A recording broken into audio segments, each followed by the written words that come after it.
March 20, we walked out of that building, and looking back on it now, I feel really naive. I think we were all in a dream state.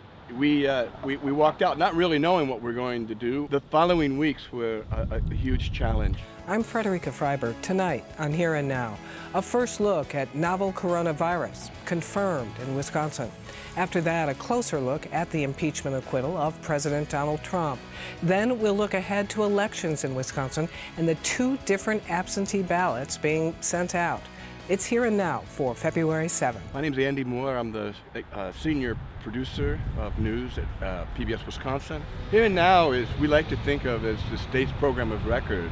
If there's congressional news to report out of Washington, Capitol news out of Madison, issue reporting around the state, that's our bailiwick. My name is Matthew Kramer. My title here at PBS Wisconsin is Chief of Engineering and Production Technology. Like everybody in that period of time, we were really not sure how hard and fast COVID was going to set in. My name is Kurt Casper. I work for PBS Wisconsin, and I'm the studio production manager. Initially, we tried to reduce the crew down to about a 3 or 4 person crew. And then the idea was to have our host, our anchor, Frederica Freiberg, just come into a space and sit down and be the only one in the space.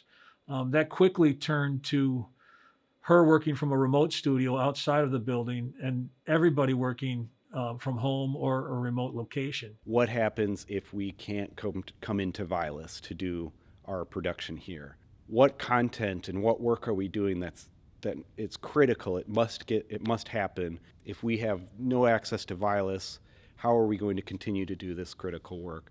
So Here and Now, at that time, and I think it remains, is one of the handful of productions that are deemed as critical. It must be done every week. We started to say, okay, we need to make people more distant even when they're doing production here in Vilas, and let's figure out how to do this where no one comes into the building. Let's figure out how we can produce Here and Now every week, fully remote. So my name's Eric Schwersky. I'm one of the engineers here at PBS Wisconsin.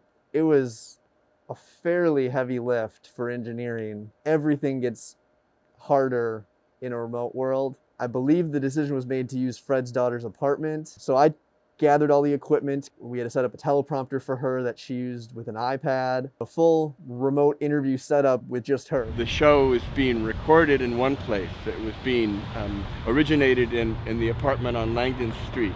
It was being edited in someone's basement on the Near East Side. Fred was a tremendous leader because she had to help figure out how we were going to be, not just where we were going, in an extremely intense news year. Fred's a pro. Fred was awesome through this whole thing. She transitioned fine, and just all her years of experience of being on earpiece. I'm sure she had learning curves, but she never showed them. The biggest challenge has been to navigate our viewers through not only the science and the medicine of the disease, but also what has become a tidal wave of politics that is wrapped up in every decision that the governor of Wisconsin has made, that members of the Republican state legislature have made, and that people are trying to make on their own. So it's been really hard to keep all of those things clean and clear for our viewers, and I think we're succeeding. I think we just have to follow the science and wait and see what happens. Some of the practices that we've put in place during this pandemic is something that will probably get folded into our world, our production techniques, going forward. You ask about morale and about how people handled it on our news team. I think one of the lessons of the pandemic is it's hard to know. When you're in your Zoom meetings, it's how many times have you passed someone in the hallway physically, pre-pandemic, and just asked the words, how you doing? I would have to confess that that's one of the big dark spots. Everyone hung in there, but I don't think we knew enough about, and still don't know enough about how people are doing individually and personally, and even just thinking about that question makes me want to resolve to try to figure out how we can even address how folks are doing when you're not working together. Stay well, Wisconsin, and we will see you next week for Here and Now. I'm Frederica Freiberg. Have a great weekend.